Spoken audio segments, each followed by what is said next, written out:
Hello and welcome to Las Blancas Podcast. I'm your host, Yash Thakur, and we are back with another episode of Las Blancas. This time we will be discussing the league game against Eibar, which, on paper should have been a very straightforward game, but it wasn't. In fact, it was our second league defeat of the season, and it comes after, we were in such a good run in the league. After that Barcelona defeat, it looked like we are finally getting back on track, five straight wins in the league, and it looked like, okay, maybe like this season it will only be Barca that we lose to, because Atleti as well, we were getting on top of them. Levante were not the same. Real Sociedad we usually do well against. So there wasn't many like teams that looked like that could defeat us in the season, and Eibar came out of syllabus. I would say like they weren't in the course that we were handled, and I think we dealt with it pretty badly. But we will get into that, and to do that, as always, I've got Kanita with me. Kanita, how are you today? First of all, I cringed so hard. It's Eibar. I'm sorry. I just really can't. Cringed so bad. Okay, in both Spanish and Basque. Anyway. I think we needed this because it's Super Cup week, and I think we needed this. I think this game right on time. Honestly, it wasn't the opponent that I was expecting to lose against, obviously, but you know what? I'll take it. I'll take it. I don't know.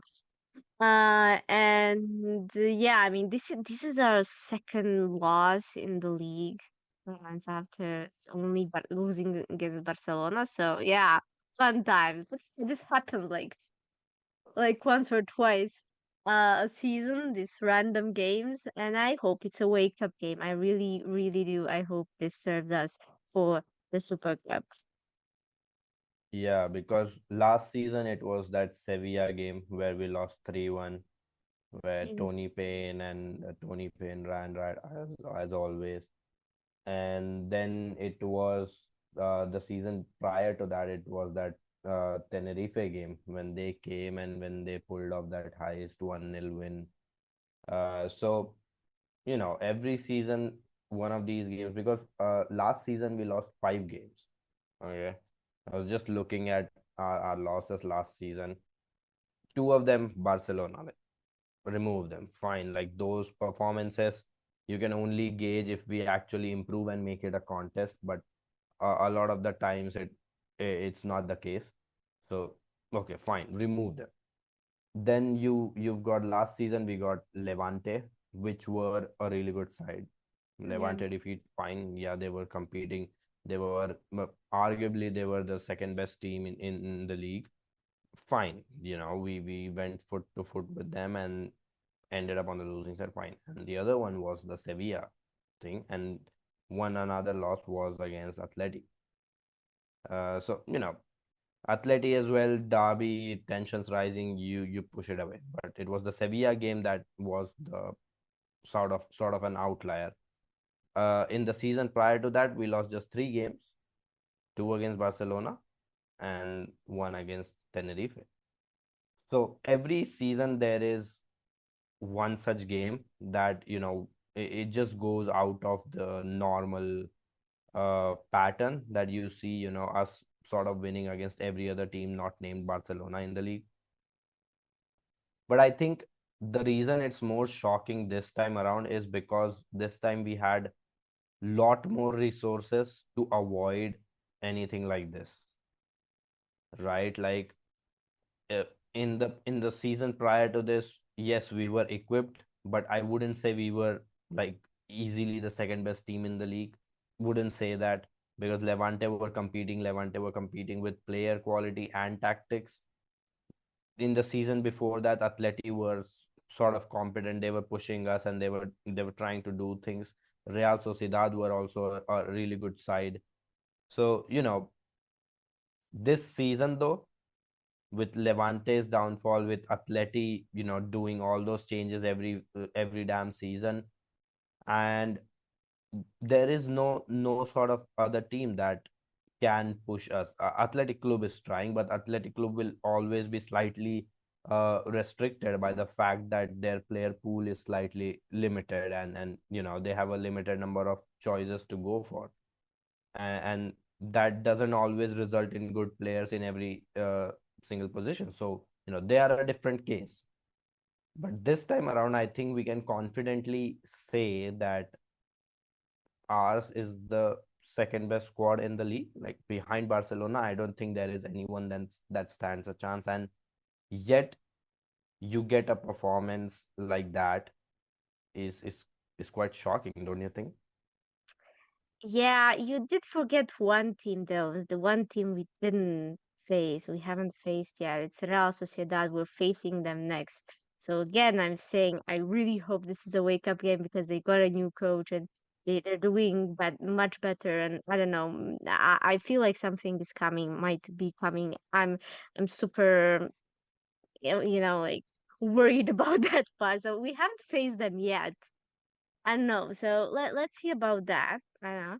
But yeah, I watching that game.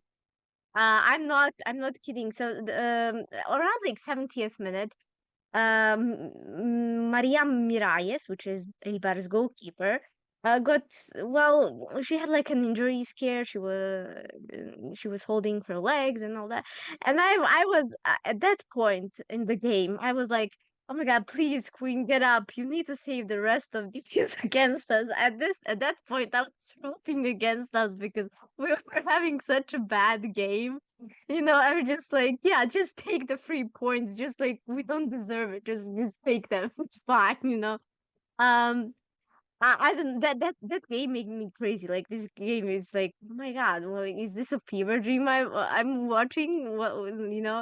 And it's as quite chaotic. It was as chaotic in the rewatches and as it was in the live watch. It was so weird and yeah, unexpected. But I don't know. I mean, I'm not really pissed or anything about it. I'm not surprised. I'm just like, we're get over it and that's fine. Yeah, I mean, I would sort of push back and say that I am pretty disappointed with this result. Like losing against Mm. maybe an Atleti wouldn't have hurt as much because it's a derby game. These sort of things happen. This game though, like with the amount of ball that we managed to keep, Eibar weren't interested in sort of keeping the ball. They were fine with it, and Yeah, not at all. that was helped by the fact that they scored pretty early on in the game in the first quarter itself. So like that definitely helped. But with the amount of ball that we had like we had 77% possession in this game, which is our highest all season against any opponent in all competitions. The only other time that we have had 70 plus percent possession in a game was against Deportivo, and we won that game. We created around 3.6 xg or 3.7 xg in that game. In this game, with 77% possession, we were able to create just 1.4 xg, which is shocking. And I think the problems all began with the starting lineup itself. So let's look at that. And I think we just have to analyze the starting lineup to, sort of get to the crux of what actually went wrong in this game. So as always, with Toril, that you're going to get some sort of rotation. And there was rotation because the Super Cup game is coming up, and we have a trophy that we can potentially compete for very soon in that. So we definitely rested some of our key players, which is fine, right? Like I don't have issues with that. At this point, I've gotten used to that. Like I expect us to make at least 2 3 changes every damn game, and I'm like, all right, that is fine. But looking at this lineup, I'll quickly just read the lineup, it was Mylene in goal, Antonia as the right back, then it was Rocio and Lakrar centre back partnership, and it was Olga as the left back as always.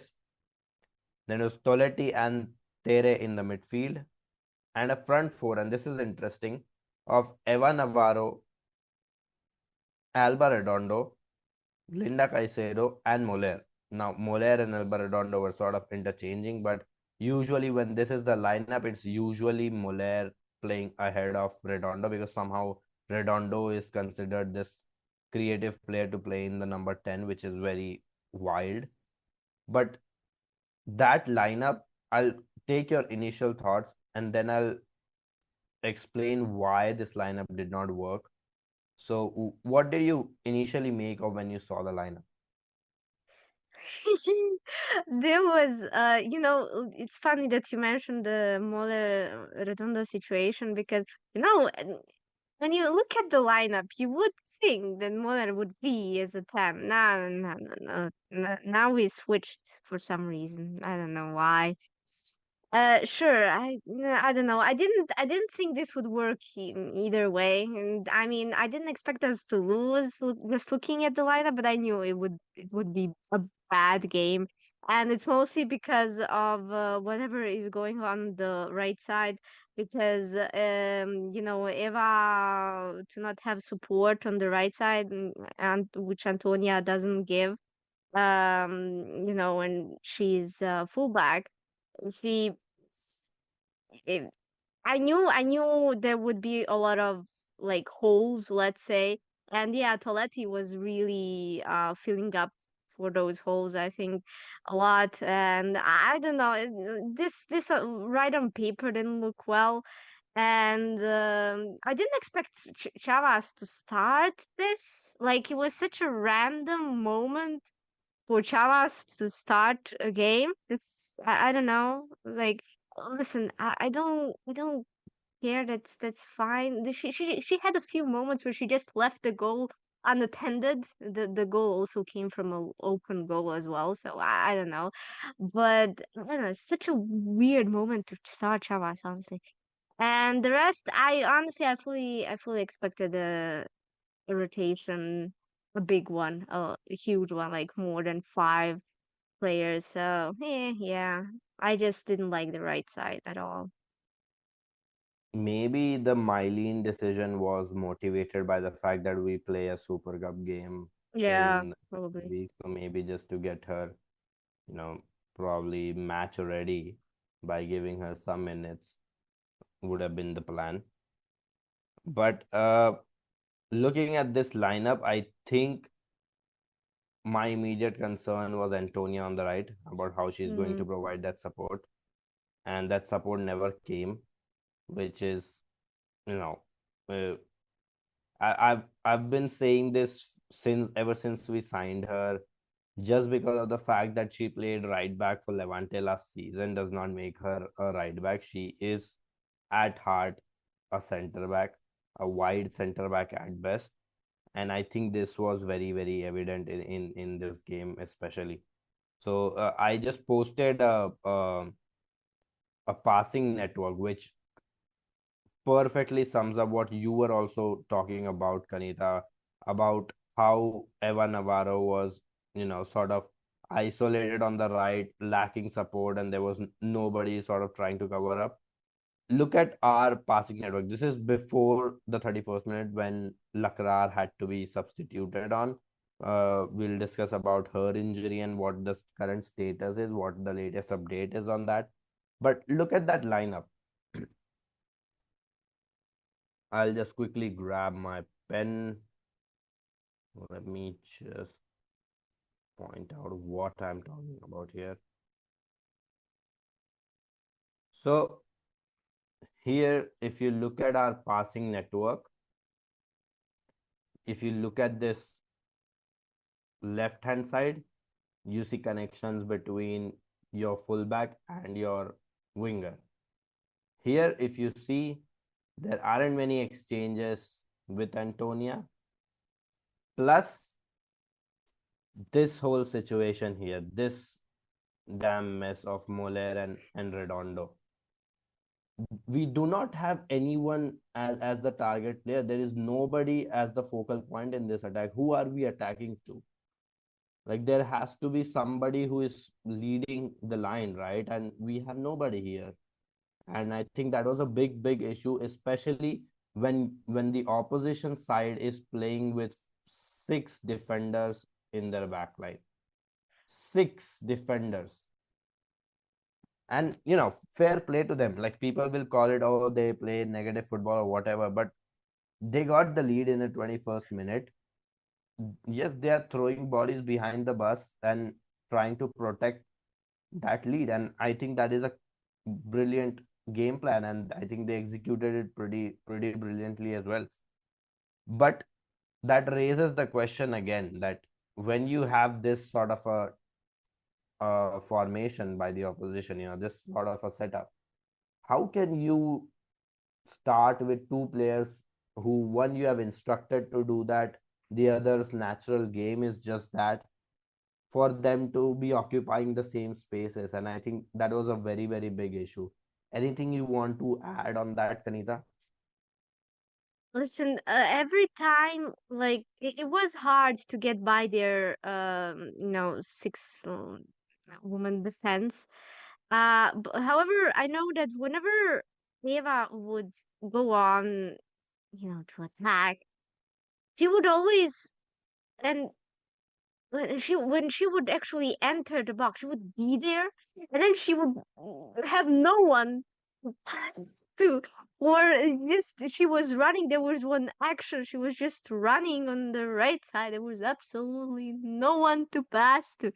Everyone is behind her. And I'm like, what are we doing? Like, once Eva is there, once Eva gets through, we have no one inside. We have no one to get the ball to.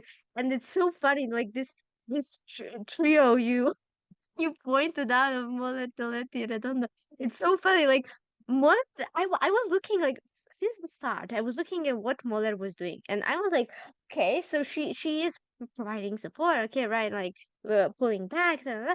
However, when I would be looking at Moller, I would, okay, let's look at what Redondo is doing. Is she waiting to, on the position? No, she's also the same thing from the Yeah. other side. I'm like, what are we doing there?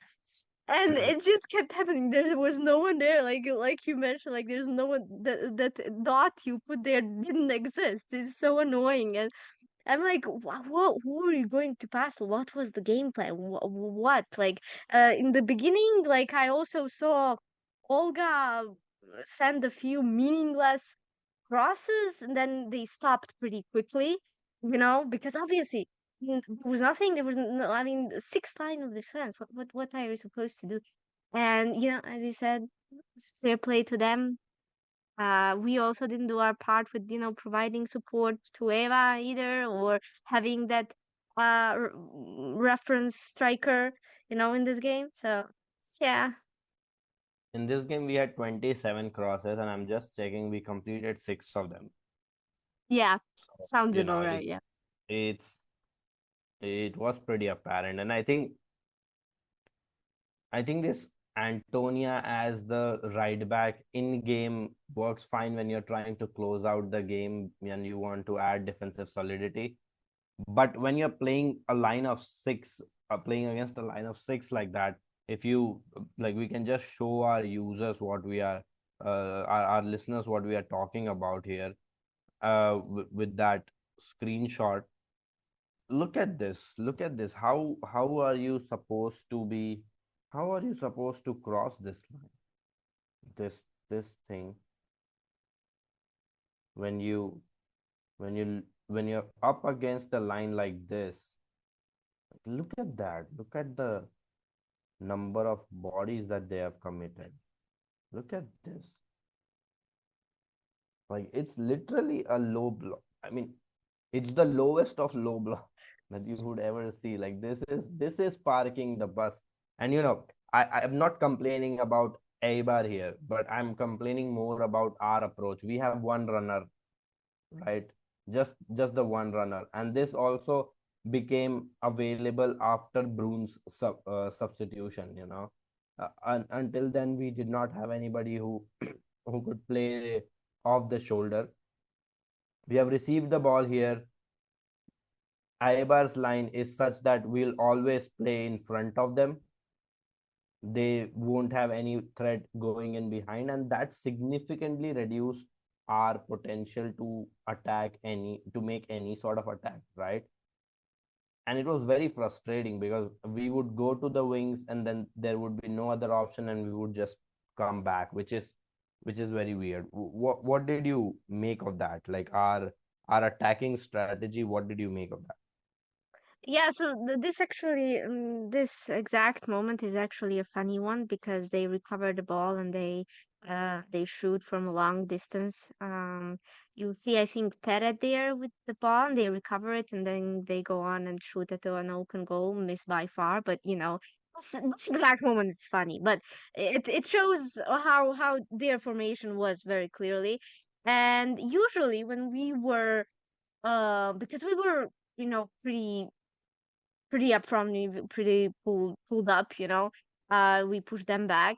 And whenever we would be there, like would push them for a longer time to their final third, like in their defending third, I would notice there were like sometimes like actively free players waiting at the line. However, even with free players there, Eibar would have eyes on all three of our players, like waiting there at the just waiting at the front line. They were just waiting, and obviously they have like six players, which is our three at the front.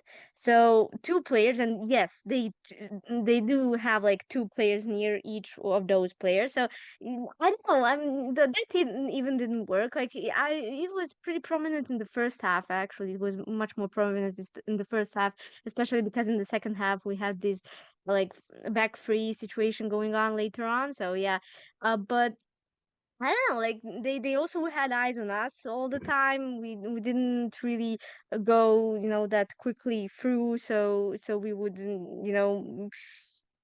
surprise them or something.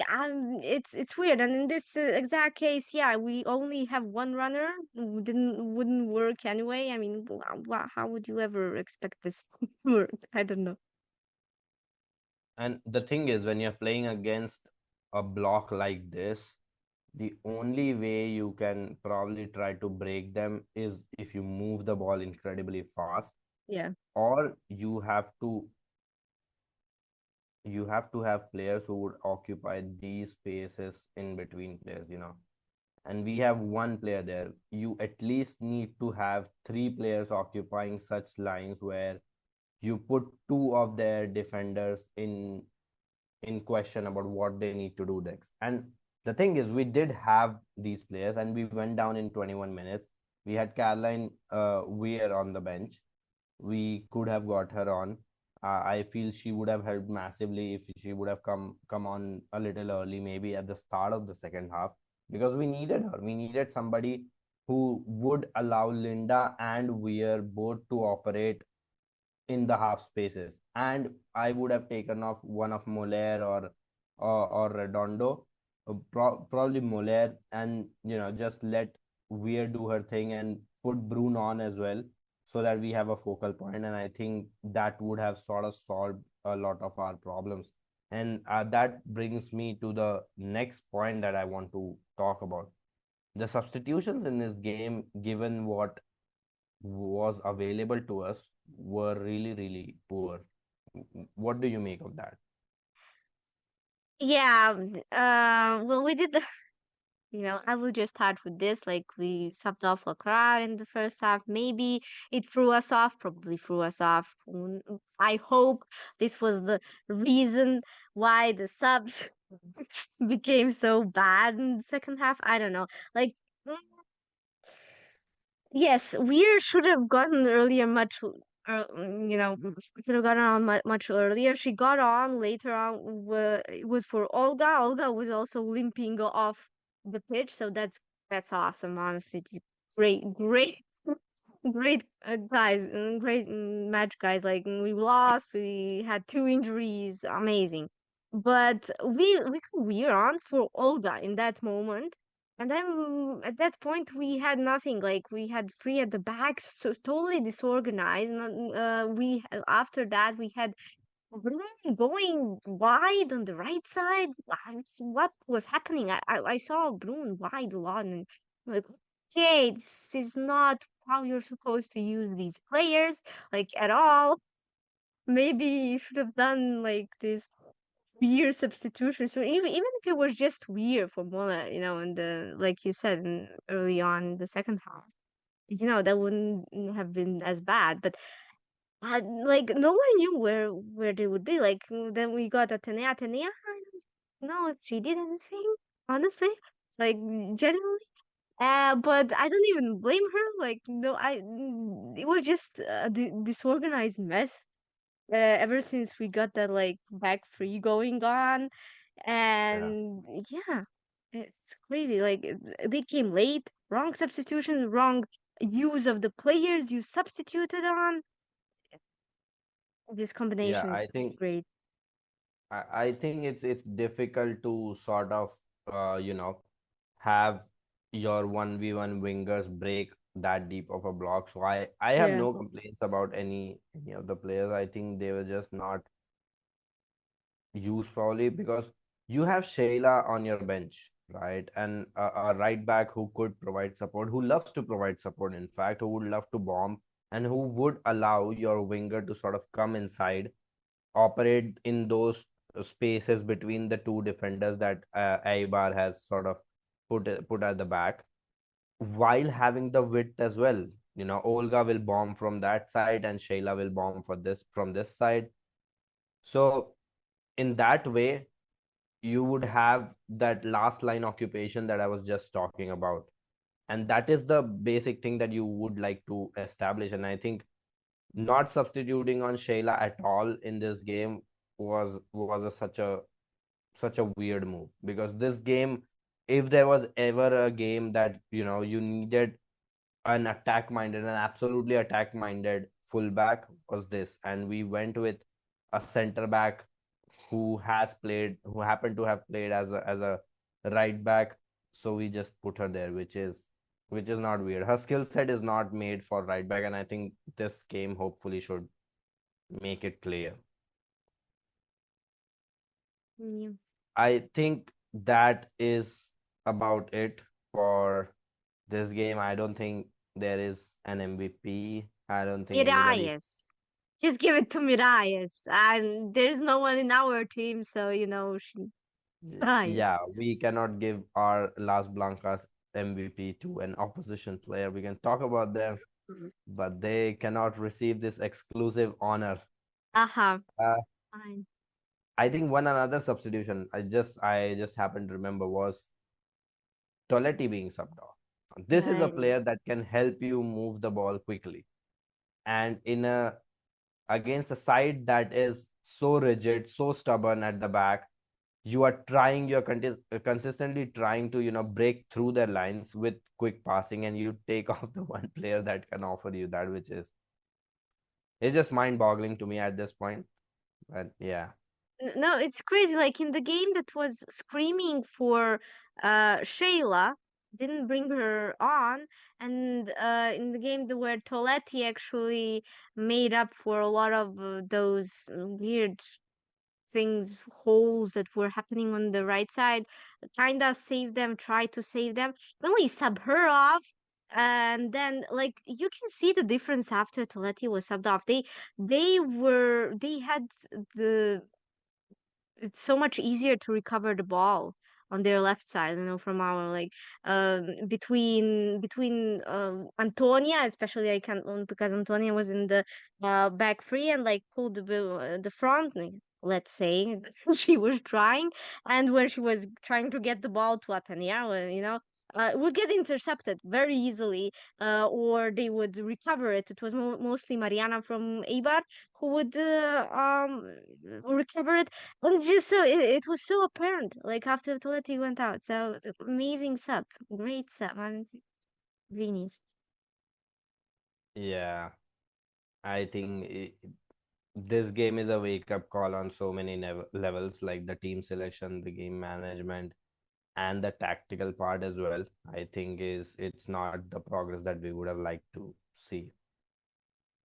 But I think one major talking point from this game is definitely that scare that Lakrar had, and we all feared the worst because I wasn't watching it live when it happened, and I was like, if this is serious, we are done for because she has been one of the best signings of the season.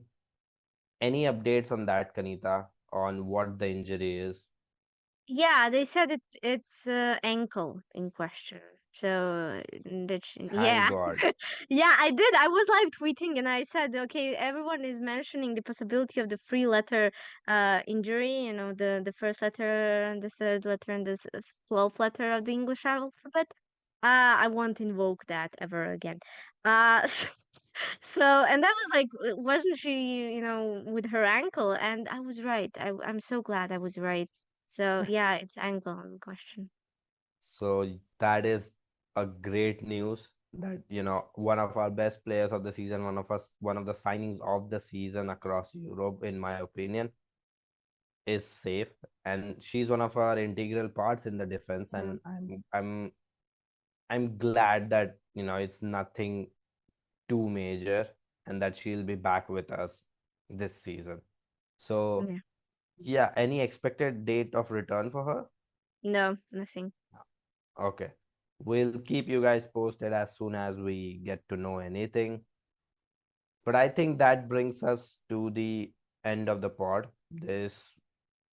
It could have been a therapy session, it could have been a long rant, but I feel like this game was more of a good tactics from Eibar's point of view, while bad approach from ours, which can you know uh, start a rant, but we went with something not the typical type.